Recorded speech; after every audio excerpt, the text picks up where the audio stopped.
Hi everyone, welcome to a scintillating Friday afternoon of auditing. We've got 1 or 2 minutes before we begin.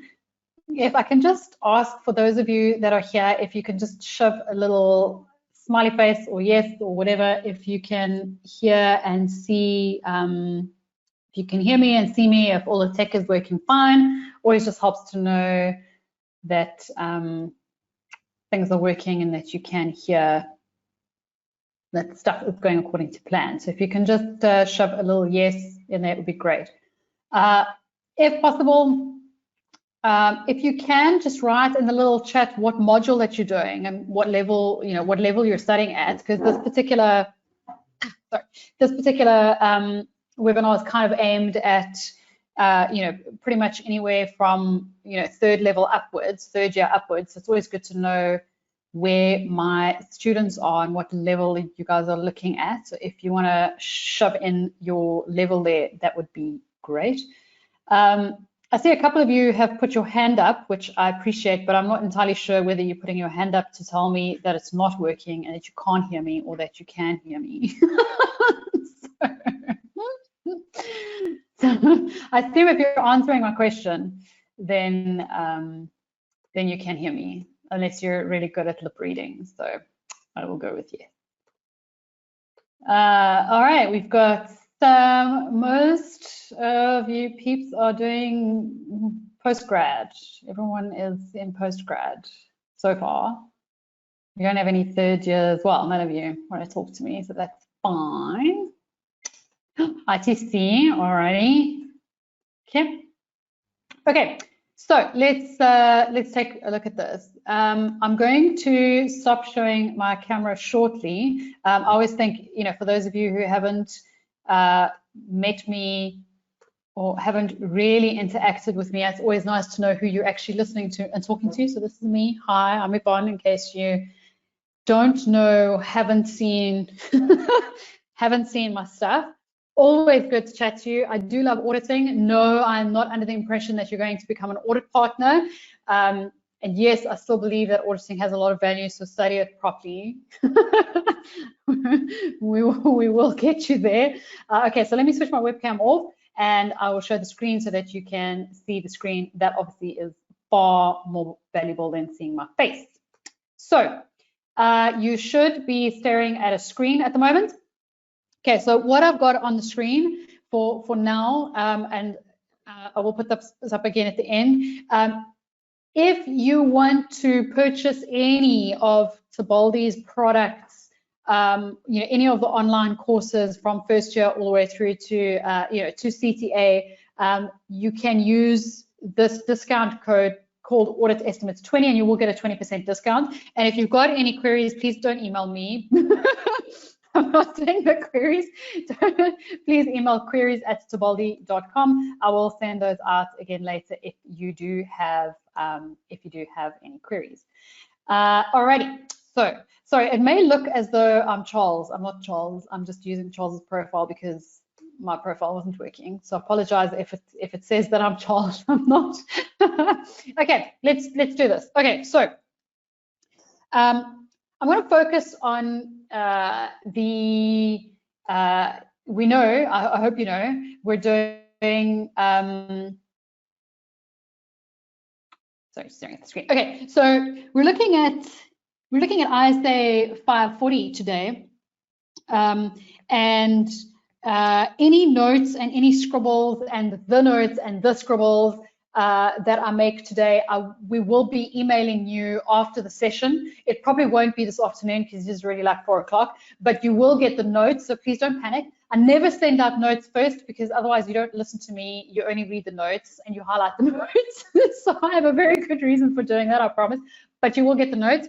My intention here is that you go away with more of an understanding of how to use the standard rather than focusing on just knowing the stuff. Okay, so whatever level you're at, for your exams, you are going to need to be able to use the standard to come up with audit procedures, whether this is part of your risk assessment, your evaluation, etc. you're going to have to use this for questions, and so therefore I need you to be able to use it. Way too many students study the stuff, and like I know it, and it's paragraph this, and highlight the crap out of it, and all the rest of that. But I need you to understand the challenges of using it. And so in terms of that, I am going to try and discuss some exam technique issues and challenges, because I need you to start using this standard, and obviously whatever else you're studying, in questions, and understand where the marks are. Because I am under I'm not under the impression that you are spending your Friday afternoon at 4 o'clock doing this because you're really interested in understanding ISA540. The only reason that you're here is because you want to pass. So if that's the case, then you are interested in getting marks for the stuff in exams, and I'm interested in helping you get marks. Part of that is going to be understanding what on earth this thing is and what they're trying to get out of you. And the other part of that obviously is making sure that you can actually use the stuff. So the first thing that I'm going to talk about, or the first thing that I want to say is, why is the standard here? Why does this particular standard exist? And the first thing that I want to say, and you'll hear me say about all the standards, is that there is some kind of vulnerability. Okay, your ISAs are like guidelines of how to do an audit, right? So we understand that it's like the textbook of how thou shalt do an audit. Fine, we understand that, okay? But the areas of focus, especially where your evidence chapters are concerned, right? So where they say, this is how you audit opening balances, this is how you audit estimates, this is how you audit stuff relating to an expert. The evidence chapters, they exist in areas where the auditor has a greater vulnerability, which basically means when it comes to stuff that's harder to prove, then standards are going to come in. So you won't find a standard on recalculating invoices, right? So you don't find a standard that explains to you how to gather evidence to prove that a company's invoices or a company's calculations are accurate. Why? Because that's easy to prove, right? It's an obvious kind of evidence that says if you want to prove that the invoice is accurate, add the thing up, right? Really simple, really obvious. In some areas, though, you can imagine if you're sitting in court and someone says to you, how did you prove that the client's invoices were accurate? And you went, I recalculated them. Okay, I don't need to be an auditor and I don't need to be a specialist to understand that if you recalculated an invoice, that's a really good way to prove that the invoices are accurate. Great. But if someone says to you, so there was this fair value amount that was based on, some kind of valuation report or some kind of estimate that management sucked out their thumb, how do you prove that that's right or wrong? How do you prove that? And you're sitting there in court and you're going, well, I recalculated. It's like, well, is that enough? Is that not enough? Is that good? Can I hold you accountable for your, for bad audit reports or for an inappropriate audit opinion? Like, what is enough? What is good? What is not good? What is sufficient? What is appropriate? Like, what is this? So areas where there are greater vulnerabilities for the auditor, that's where your evidence chapter lies, okay? It also, I want you to understand that this stuff relates to types of evidence, and this is something that as students we struggle with, and this is important because in a lot of situations you will use a combination of ISAs in order to get to your answer. And I'll explain this in terms of the ISA540 now, but don't study the ISAs in isolation. I'm like, okay, here's opening balances, and then here's analytical review, and then here's estimates, here's experts. In a lot of cases, you will use more than one ISA to audit something, okay? And this is a beautiful thing for you because this just opens up your marks so much. So in some of the courses, wherever I talk about wherever I teach substantive procedures, depending on whether or not you're in my classes, you'll have heard me talk about the party trick. I kind of have a bit of a party trick when it comes to substantive procedures, where I explain to you how to plan them out.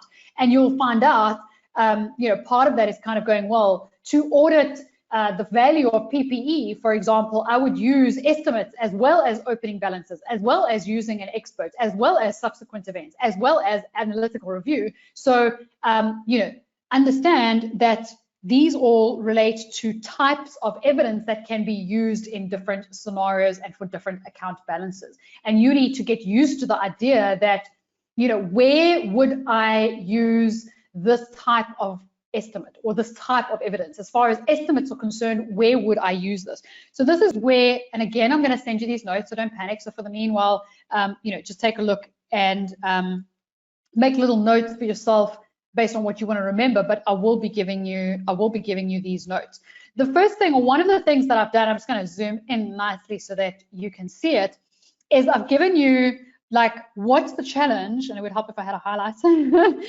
What's the challenge? So this is really important because, as I say, estimates are there because there's a vulnerability, right? So the auditing profession has said it's really hard to prove that a number that was thumb-sucked by management is right or wrong. So whether, you know, no matter how fantastic an auditor you are, you cannot prove an estimate 100%. Often it's based on the future. An estimate is based on the future, which means that whether you like it or not, there's always going to be uncertainty about it, and therefore proving it is going to be difficult.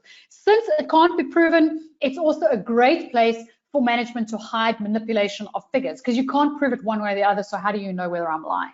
I'm not going to hide manipulation in, you know, in a line item on an invoice, because it's just too easy for you to prove that the thing's wrong. Okay, so it's a really good place. This obviously increases the risk, because as for me as an auditor, I'm auditing something that's hard to prove, and it's a really good place for management to hide potential fraud as well. So fair value items, anything that's, you know, at fair value is possibly based on an estimate.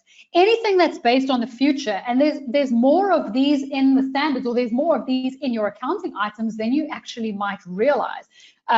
Anything that's, you know, based on a forecast, provisions, you know, your provision for warranties, provisions for you know, the allowance for credit loss, the allowance for bad debt, you know, provisions for rehabilitation, residual values. How much will I be able to sell this thing for in the future once I am finished using it, the future, right? Useful life estimates. How long will I be able to use this asset for?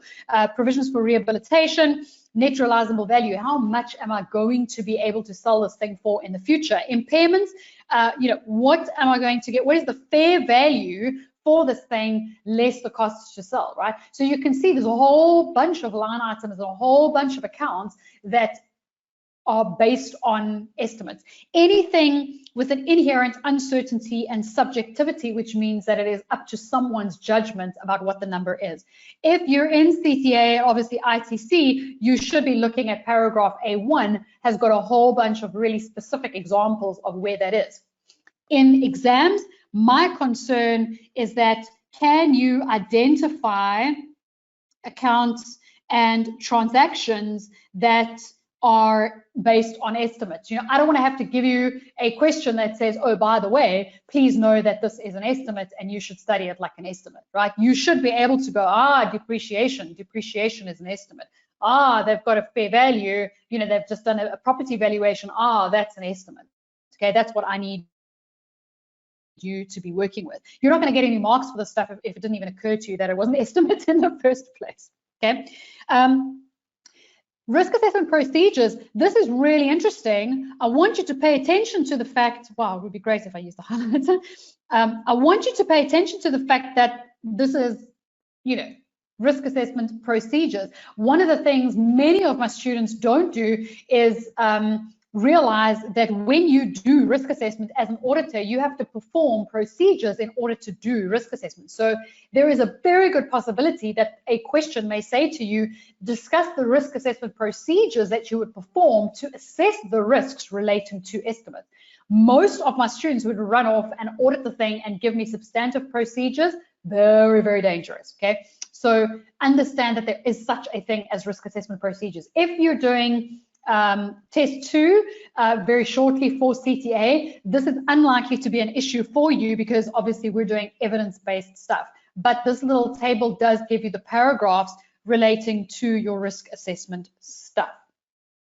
I want you to be aware that management may actually have some kind of control system in place for creating estimates. So, you know, we're so used to saying controls relate to revenue and to acquisition, you know, to purchases and to payroll. Those are the things that have estimates. But if I run a business, I can create a set of controls around anything that I do on a regular basis, right? So if I have to develop estimates for something on a regular basis, I can develop a set of controls for that, right? And say, you know, this is the process that I have in place. So like heaven forbid you ever find this in an exam, but if they say to you, this is management's control system, you might, heaven forbid, you might be testing management's controls over how they did an estimate. It's not a question I've ever seen before, but I want you to understand the shape of this thing. Management can put a set of controls in place over this thing. Okay, let's get to the good stuff. The audit plan, the response to the risks. How do we actually go about auditing estimates? So the estimate is something management has, to some extent, thumbsucked the stuff or has thumbsucked a number. How do you audit this? The standard says to you that there are one or more of 3 approaches, and that is either to use subsequent events, test how management made the estimate, so almost your test of controls, if you will, or basically like, tell me what you did, and I'm going to see whether or not I'm happy with that, and or develop your own estimates and compare. So if, you know, if I as an auditor feel that, you know, if I say to you, okay, how did you come up with your estimate? And you say to me, you know, as management, you say to me, I just like, you know, I threw a dart at a dartboard and I picked the number, you know, I picked the number that it landed on. Then I'm like, there's no way that testing the way that you made your estimate is going to give me any indication about the fair presentation. So the only thing that's really left for me to do is for me to develop my own estimate and say, okay, if I do this thing properly and I did it myself, I would come up to, you know, this number. Let me compare it to yours and see whether or not, you know, there's a material misstatement. Subsequent events are really important. You know, did the information or has information after the end of the year, you know, refuted or confirmed the stuff? You know, like, I don't have to test how you made it if I can prove that it's right because, you know, 3 days after year end, you actually sold the item and we know exactly how much you sold it for. Then it's not an estimate anymore, right? Then we can prove it. So you have one or more of these approaches. And again, I've given you reference numbers for that. Okay, your actual substantive procedures, and please understand, like, I'm not giving you the ISA itself, but you can go and download the ISA online. Yeah, go and Google ISA540. There's a PDF, and you can download this if you don't have the books yourself. You know, make sure you get the revised version, but you can go and download this for yourself. So they have, they've kind of sectioned it off and kind of said, you know, here's your subsequent events. Here are your procedures for subsequent events. Because subsequent events, you don't say perform subsequent events. That's not a procedure. Remember that your procedures are instructions. And this is where most students lose marks, is you know the stuff and you're like, oh, okay, Yvonne, I know that I should use subsequent events, but that's not an instruction. You can't say to your first year clerk, oh, hey, Bob, go and do subsequent events for me. Bob's like, okay, yes, but what exactly do I do? Okay, if your procedure doesn't tell me what to do, then it's not a procedure. So many students are like, Yvonne, I don't understand why I fail estimate questions or any other questions. And I kind of know my stuff. Yes, I know you do, but are you giving me instructions? Okay, so here's the types of substantive procedures that they want. When you audit how management made the estimate, you have to ask them, what was your method? What were your assumptions? Can we rely on the data that you used? You know, do you understand how much uncertainty there was, you know, underlying in the thing? And then, you know, perhaps if management hasn't done the thing properly, or you're like, you know, you throw a thing at a dartboard, you really need to go and think about what you've done and do some more stuff.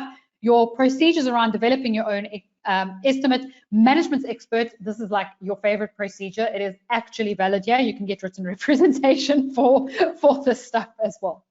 So That's all there, that's fine. One of the questions that students are asking me, which is really important, is how different is the new ISA? In all honesty, at this particular level, well, at the levels and the way that this is used in exam, if you were able to get marks for the old ISA540, you will still be fine. So there is very little difference in any of your substantive procedures that you would use in exams.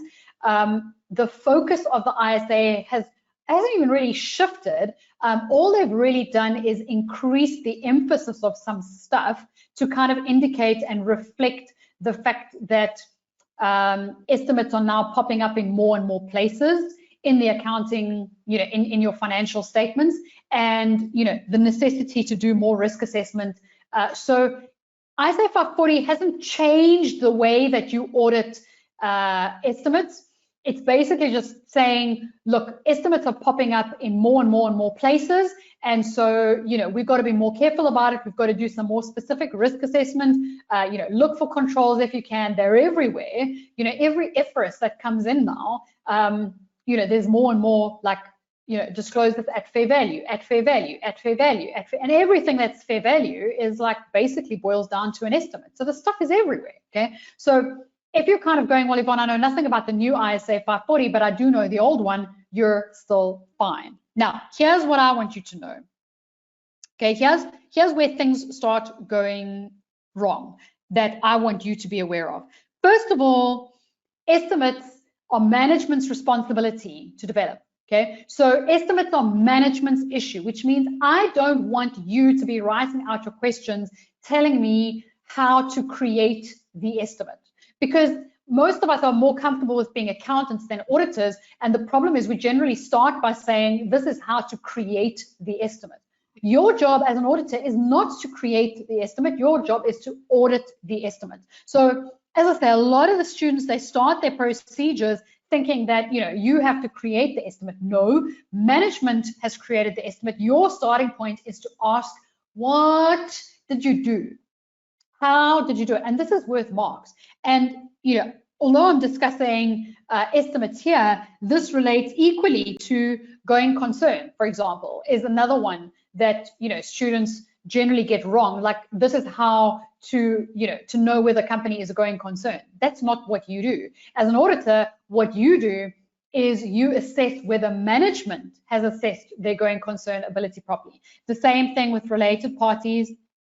Are you happy with the way that management has gone about disclosing related parties? It's not your job to disclose related parties. So always understand your starting point is to start with management and go, what did you people do?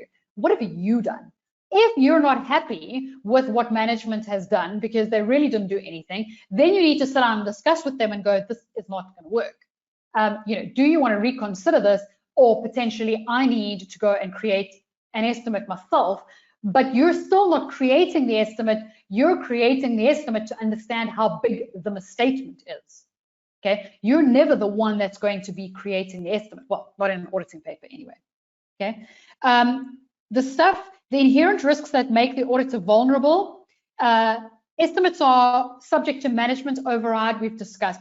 They are generally very material and significant, lots of uncertainty, very judgment-based, again, great places to hide manipulations, and they generally require specialized knowledge. So if you add all of these together, you realize the risk for estimates is really, really high, because you can have, one line item in PPE, for example, that is material, it is uncertain, it is subject to management override because management's the only person who passes journals, and it's judgment-based, which means it's subjective. It could be or it could not be, and it requires specialist knowledge. So if any one of these is a risk, but when you add them all together and go one line item, is subject to all of these inherent risks, we can start to see why this particular standard is becoming increasingly important, because it's exponentially, the risk is exponentially higher when you add all of this crap up together. It's quite crazy, okay?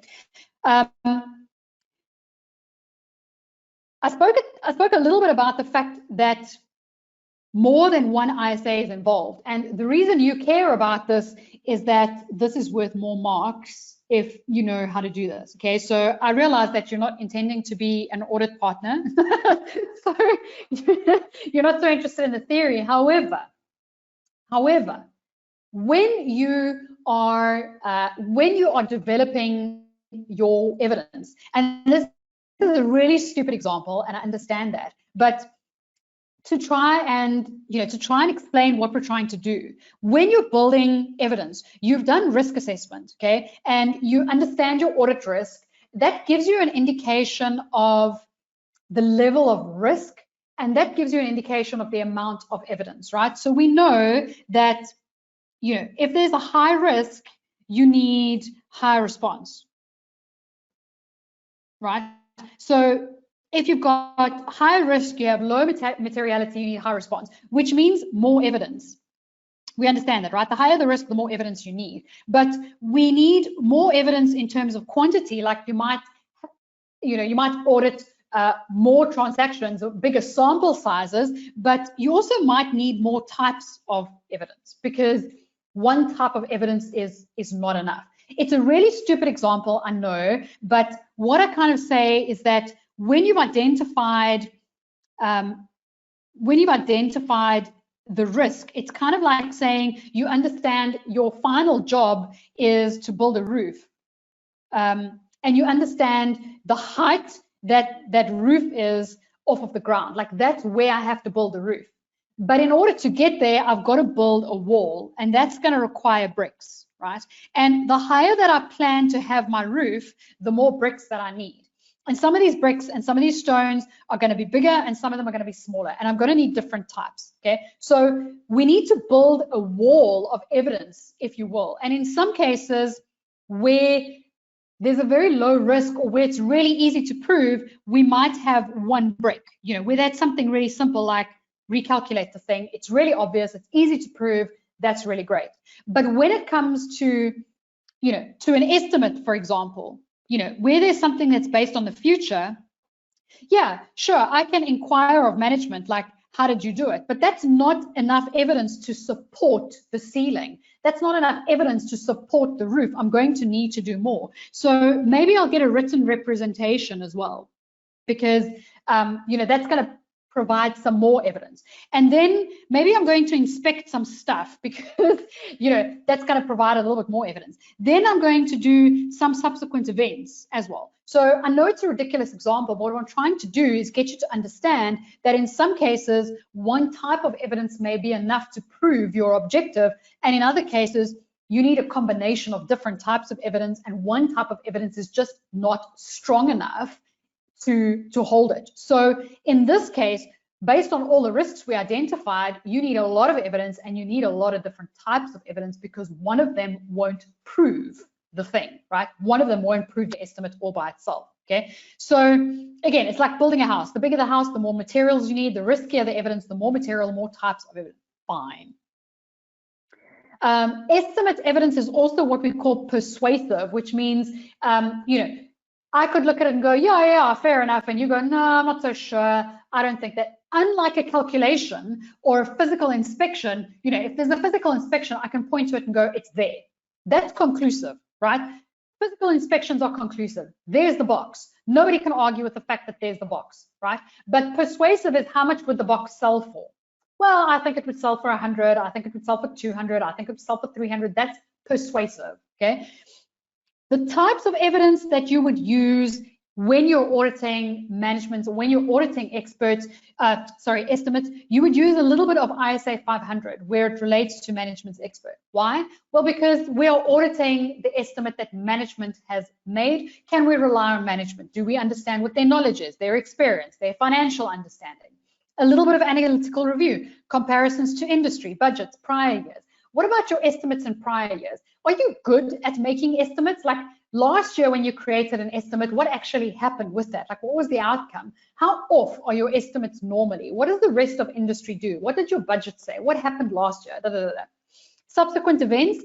Did anything happen after year end that confirms the amount that you had at year end, or refutes the amount, or gives us any more information or any more indication that things are okay, not okay? Written representation, and maybe the item is material, significant enough that we go, look, we're going to need to get an auditor's expert. So you can see generally for this, we have like one procedure and one procedure only, right? Get written representation. But for each of these, management's expert may be 3 procedures. Analytical review, let's say you get 2 procedures out of that compared to prior year, compared to industry. Subsequent events, there might be, let's say, 2 procedures out of that. Inquire of management if anything else happened, inspect bank statements or inspect expenses after the end of the year. Auditors experts might be at least 3 or 4 different procedures. Can you rely on the expert? Do you know who they are, their references, their history, so you can see that just by combining, getting, other types of ISAs, that's 3, 5, 7, 8, that's like 11 procedures as a combination of evidence that we would use to audit estimates, and that's before we've kind of touched ISA540 itself. Combination of procedures. So this is why you care. Exam technique. Okay, where do things go wrong? Sorry, my little Zoom function is a little unhappy at the moment, a little nauseating, I apologize. Where do things go wrong? First of all, if you don't spot it in a question, then none of your knowledge matters. So you've got to get better at looking at information in the question, and when they say to you, give me the substantive procedures for a line item, a transaction, you've got to get better at spotting stuff that is based on estimates. I don't care how well you know the standard, if you're not able to look at a PPE item and go, wait a minute, in order to audit PPE, I have to audit depreciation, and auditing depreciation requires a useful life and a residual value, both of which are estimates. Maybe estimates applies to my audit of PPE. Okay, I'm auditing investment property at fair value. Oh, wait a minute, that's based on an estimate. You've got to get better at identifying it. Mark balance, very important. When do you give more details? When do you give less details? When do you give more procedures, less? You've got to be aware of the mark balance. And then, as I've discussed already, you need a combination of types of procedures. The why. This is the biggest reason. Okay, so this is your biggest issue. So if you're planning on signing off now because like you're bored and whatever, and this is making you slightly car sick, I understand, but don't. Okay, so the why. The biggest reason that students get this wrong is not because we don't understand the concept or whatever. The biggest reason is that you stop writing your procedure before you're done. Right? Every single procedure you give me, every single one, if you have 25 procedures on your page, every one of them has to tell me how you obtain the evidence, what the evidence is, and why you did that. Like, what is that piece of evidence intended to improve or to prove, sorry. And every single student forgets the why. You don't tell me why. So students will write, for example, they will write, inquire of management how they made the estimate. But that is telling me how, inquire of management, what, how you made the estimate. Why? Why are you asking management that? Why? Why did you ask management that? What is the connection? If you give someone an instruction, and again, I'm going to come back to, remember, substantive procedures are instructions. If you give someone instruction, you've got to tell them how to do the thing, what to do, and why. Okay, so the rest of your procedure needs to be, oh my goodness, my iPad is giving me grief today. It's clearly decided that it doesn't want to work. Okay, so the full procedure should be inquire of management, how they made the estimate, that's what you're doing, why, to understand their method of developing the estimate. Okay, perform, how, subsequent events, what, to assess if any information after year-end refutes or confirms the estimate. Never, ever, ever leave off the why. If you leave the why off, I will not give you marks for your procedure at all. Okay, so when you're doing questions, when you're practicing, please go through your stuff. What students make a mistake of doing is they look at the mark plan and you look at the concept and you go, okay, there was a mark on the mark plan for inquiring of management. I got the mark right. or there was a mark on the mark plan for subsequent events. You look at the concept on the mark plan and go, oh, I got the thought right. You're not going to get the mark unless you have the how, the what, and the why. And this is by far the biggest reason that students get substantive procedure questions wrong, because you don't give me the why. What I've done here, because I like you so much, and because I care so much, and because I understand how incredibly stressed out life is at the moment for you, what I've done on this little dude as well is, like, I've actually given you the most common procedures that you find in questions with the level of detail necessary for a question that's kind of about 5 marks, or where the estimate stuff relates to about 5 marks. So maybe it's a PPE question, and you've agreed the invoice and the purchase, and you've got to kind of, you need 5 marks for, you know, the estimate of the value of the PPE at year end, for example. So we've got inquire of management how they calculated the provision, to understand how they developed the estimate, how, what, why. Assess the reasonability of their approach to ensure that their method is reasonable and in keeping with the relevant financial reporting framework, how, what, why. Recalculate the provision using management's method to assess whether they've applied the method and formulae accurately, how, what, why. Compare the current provision with prior years and investigate fluctuations to assess the reasonableness of the provision, how, what, why. Assess information and events after year end to ascertain whether anything after year end confirms or refutes the estimate, how, what, why. And obtain management representation to indicate that the estimate is accurate to the best of their knowledge based on information they have at the time, how, what, why. So these are your most common procedures that kind of summarize the process of auditing an estimate. And then again, because I like you even more, I've given you additional, slightly less common in terms of exams, procedures if you're looking for 10, 15 mark question.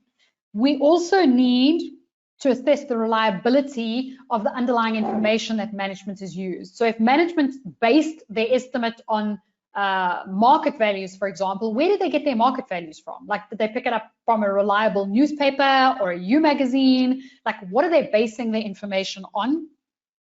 And then a random page. Develop your own estimate compared to management's. Potentially use the work of an expert. Be very careful about shoving experts in everywhere. Students kind of have this thing of, like, the moment it's something that looks vaguely confusing, you know, shove an expert in. Be very careful. As an auditor, you are expected to be able to do stuff. If you have to get an expert in to do anything, you know, more than just audit PPE, you know, like if you as an auditor kind of go, I can only audit PPE myself, you're kind of in trouble, right? So just kind of be careful. Be careful around, like, when you chuck an expert in. Don't do that too quickly, because there's a good possibility you might go forth and give me 5 procedures on an expert, and the reality is I expect you to be able to do that. Assess the reliability of management's expert. This I would definitely add in first before I did an external expert, because management is the one who's created the estimate. So I need to assess their objectivity, their expertise, their understanding of the financial reporting framework, their experience, and then assess the report itself and consider the reasonableness of the outcome of their information. Compare the estimate to to other entities in similar industries, budgets, forecasts. Consider the expertise of the audit clerks assigned to ensure that they are at the right level to be able to do the job. So there's a little bit of audit risk stuff in there as well. Okay, so one of the biggest problems that you're going to have is identifying the mark balance, but I'm far more interested in, you know, I'd far rather you have too many procedures than too few procedures. If you're in CTA, I don't want you writing this crap out, you know, and learning it off by heart, because as I have given you in this little table, I have given you the paragraphs. So get used to finding it, get used to knowing where it is, so that you don't have to remember the stuff off by heart. Unfortunately, if you're in 3rd year, you kind of do have to do the stuff off by heart. It's a little bit annoying. I apologize for that. But if I can leave you with one thing, if I can leave you with, like, one warning that is going to make you pass and fail your substantive procedure questions, it's going to be the fact that you do not do questions and check the why. Please, guys, the why of your procedure, every single procedure. And this, again, value for money. Well, it's a free webinar, but still, value for money. If you're doing tests of control, if you're doing substantive procedures, an instruction is still the same thing. You have to tell me how. The verb, inquire, recalculate, reperform, inspect.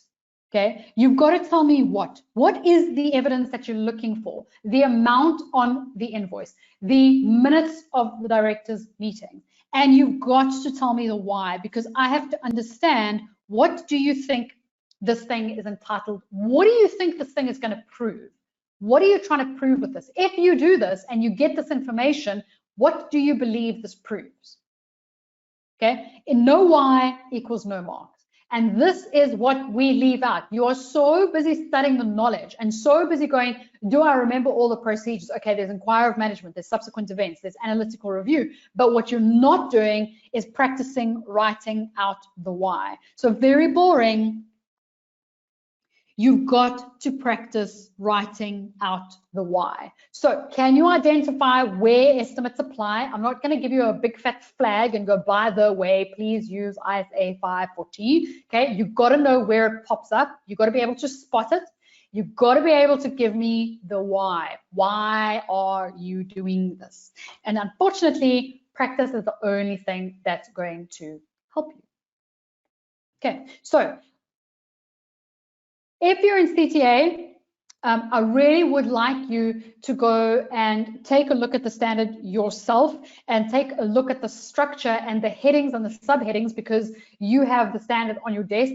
Please don't wait for the notes from us before you start doing anything, because we'll probably only get them to you on Monday, because obviously admin stuff. And I don't want you to be going, okay, well, I'm going to rely on Yvonne's notes in order to do anything. Especially most of you are in CTA, you need to go and practice the stuff. You've got the ISAs on your desk. It's not significantly different to prior years. Go find yourself a question, try and do it. Think about the balance of the marks, think about the why, do the practice. But the idea is that, if it's something that can't be proven, then we're going to get a whole bunch of different types of things. I'm going to add things up. I'm going to ask management for stuff. I'm going to get the representation. I'm going to do a whole bunch of different things in order to try and prove the underlying estimate, or to prove fair presentation or not. Okay, so obviously, as I say, I will send this to you as soon as possible. If you have any questions, please can you type them in the little box, and I will try and answer them. If you need to go, you're welcome to do that. We generally don't record the questions because we're not gonna put those up. So we are recording this, and we will try and put this up on YouTube once we're done, so that you can see that. This is the basic structure behind estimates. If you can give me a bit of an indication in the chat or the question, does it help you at all? Are you at least more comfortable with what you need to do in order to work with the standards? And do you have any questions before we end the session?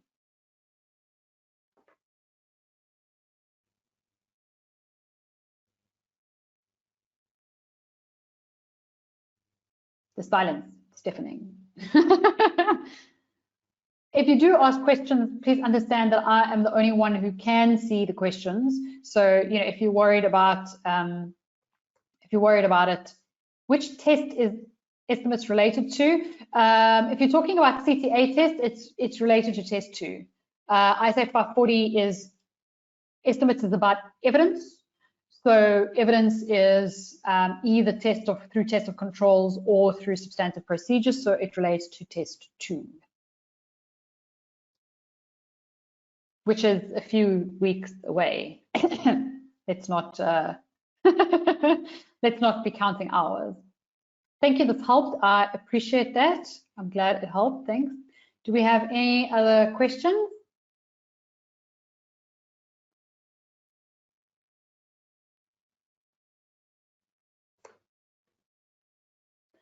It's a pleasure. Thank you for your help. I appreciate it. Thank you. It's a pleasure. It's a great way to spend a Friday afternoon, right? To What could you possibly do? What could you possibly do better with your Friday afternoon? Thank you. It's a pleasure. It's a pleasure. The stuff is not as nasty as it seems. Are your webinar classes for free? We will always indicate and we will always identify, you know, stuff that's for free. I did give you the little discount, dude, up front. Our courses, our normal online courses are on demand, which means that you have like an online classroom and your courses are there. You know, all the videos are there and you can go through them whenever you want. And we've got exam courses in there so that you can see how we go through questions, etc., etc. Those are obviously not for free and they're on demand. They're not webinar based. So, you know, you can do them whenever you want, if that was your question. If you've got more questions about how the whole thing works, then email queries@Tibaldi. Thanks. It's expanding on the substantive procedures for PPE. Oh, so much. If you think about, like, when you're thinking about it, of like the size of the question for a PPE question, you know, you can imagine you could get like a 40-mark PPE question and be able to do it if you think about it. Like, before you think about it this way, and for those of you that have covered or have gone through my sort of my party trick for substantive procedures, if I say to you, I need a 10-mark PPE question, you're kind of like, okay, fine. But, you know, if you think about this and you start planning it and structuring and you understand the combination of ISAs, I mean, you could get like a 40-mark PPE question and go, I could do this. Okay, I know, don't freak out, don't panic, calm down. It'll be okay. It's really helped. Comfortable to go faint the standard. Good, awesome, I'm glad. Go and nail the thing. It depends on me to attempt questions and take it from there. Yes, you're 100% right. The question is the problem. It always is the problem, I know. No question. Integrate test for controls and substantive. Oh my goodness, auditing humbles. Yeah, I hear you. I do. I hear you. Most of the stuff that we do in terms of that, like the tutorials and the questions and stuff, are obviously on our courses.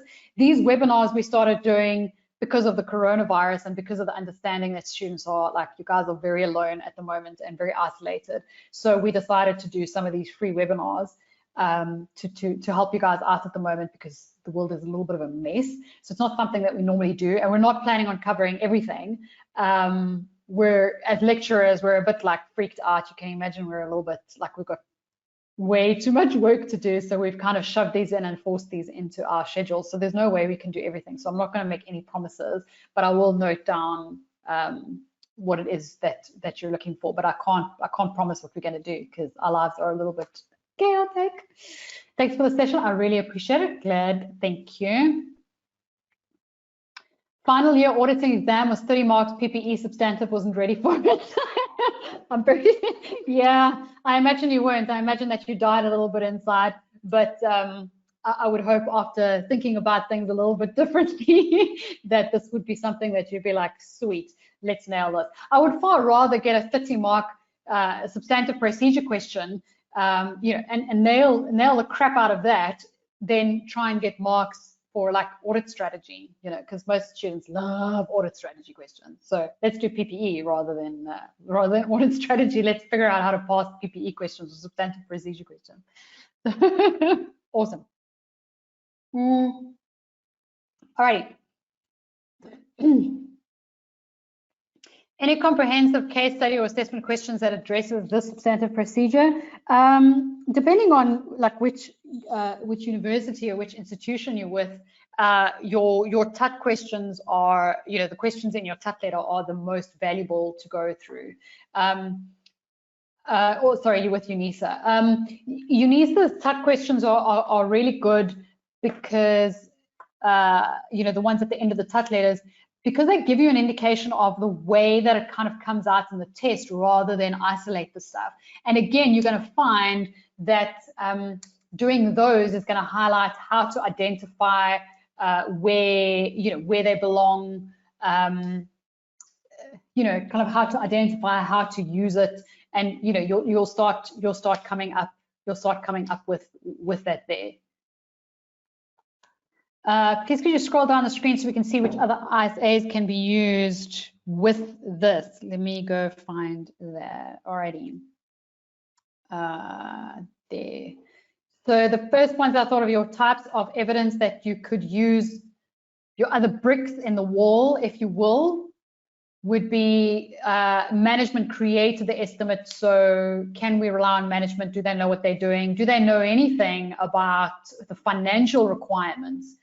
Remember, manager might be an operations manager, and he's going, I know what this is for my operations, but that doesn't mean that it's okay for IFRS, right? So we always ask, like, do you understand the financial reporting framework? Analytical review, subsequent events, written representation, and auditor's expert. They may be, these may be a combination. And when you think about this, I want you to think about, not just estimates, but understand, that when you're auditing other stuff, there might be a combination. And this is why, one of the really good pieces of advice for you at CTA and ITC level is I want you to get used to doing auditing questions with the index pages of your ISAs open.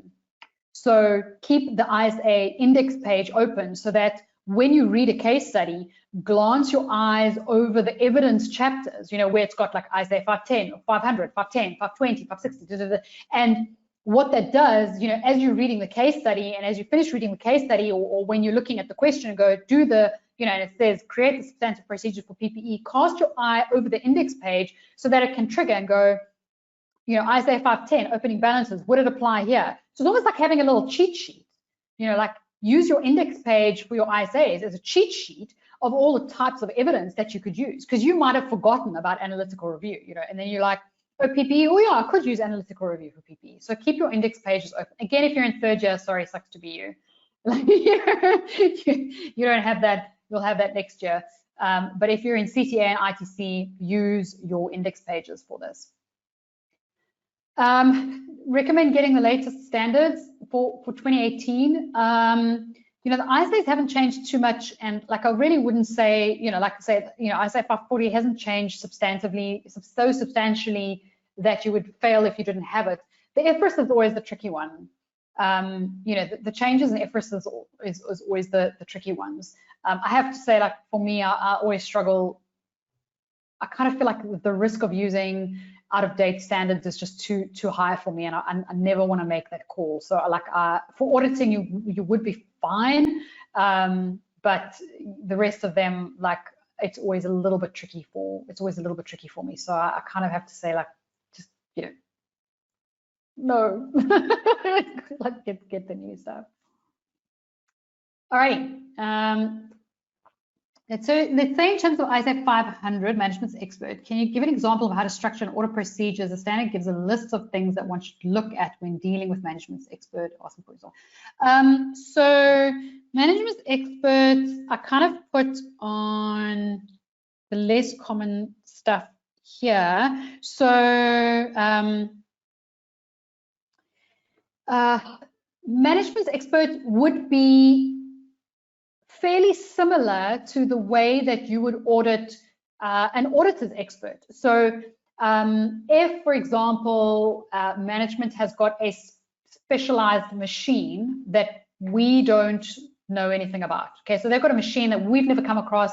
It's quite, they made it, they had it custom built, so there's no market rates. We don't even kind of know what the machine does, never mind like how to value it, and management has come up with a value for it. Management impaired it and they came up with the value. And we're going like, what the hell? The idea behind auditing management's experts and auditing auditor's experts, for example, the idea behind that is if I can't audit the thing myself, then I'm going to audit the person who created the number, right? So if I don't know whether the number's right, the next best thing is to go, well, who created the number? Let me audit them. If that person is reliable, then maybe, maybe the number that they will have come up with, or maybe the number that they've created would be right. So, in terms of these, you would generally, for the objectivity, you would generally sort of start by saying, assess or inquire of management, or assess the management's objectivity in terms of their reporting line, inquire of management about their expertise relating to this particular machine. So there would be a lot of inquiry, your how would be a lot of inquiry, a lot of assess. It is a little bit of a vague one, but you know, when I like assess your expertise, inquire, assess, evaluate their experience, and again, you know, the how, the ISA 500 does kind of give you more discussions around like why it's important, you know, to assess the reliability, the relevance, the appropriateness of what they're doing. Management's expertise, generally like three or so procedures: objectivity, expertise, and experience, and then, you know, take a look at the information itself and see whether or not it makes sense. I don't have a specific tutlet or example off the top of my head, but the procedures themselves are very similar. You can see the procedures themselves are very similar to an audit expert's procedures. You know, you assess independence versus objectivity, obviously expertise. So if you have the audit procedures for an expert, use those to structure your audit procedures for management's expert. It's the same concept. I hope that helps. Are we done? I'm about to sign off in the next like 2 minutes, so that you obviously have to go and spend your Friday evening studying.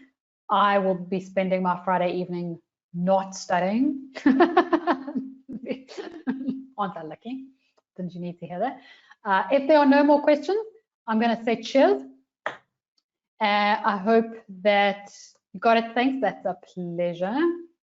Thanks, pleasure. It's a pleasure. I'm glad you guys enjoyed. I hope you have a really, really good weekend. Good luck. Guys, do not be afraid to do questions. Don't be afraid to do questions. I know that you suck at them. You know that you suck at them. The first couple that you're going to do, you're going to suck at them. You're going to fail, okay? I don't care like how brilliantly you've done, you know, your theory and your knowledge, and like you've worked on stuff, and it's heartbreaking, I know. But it's almost like one of those things that you have to understand as a fact of life, you know?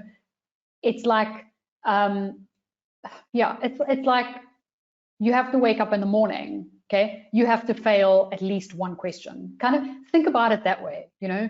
The first time, no matter how much knowledge you have, the first time that you do a question, you're always going to fail it, because it's the first time that you've had to think about it in that way, or apply it in that way, or use it in that way. And so many students don't do that first question and avoid it and procrastinate for so long because they don't want to fail their first question. Okay, I want you to understand that, you know, I want you to put a post-it note, like, you know, A4 note on your wall: thou shalt fail the first question. You know, like you will fail the first question. You have to fail the first question because it's the first time you've done it that way. You know, it's like you can recite how to drive a car off by heart, but until you get behind the wheel of a car yourself, you know, that is the only time you actually start learning how to drive a car, and you realize just, you know, the balance and that is how it works. So please don't be afraid.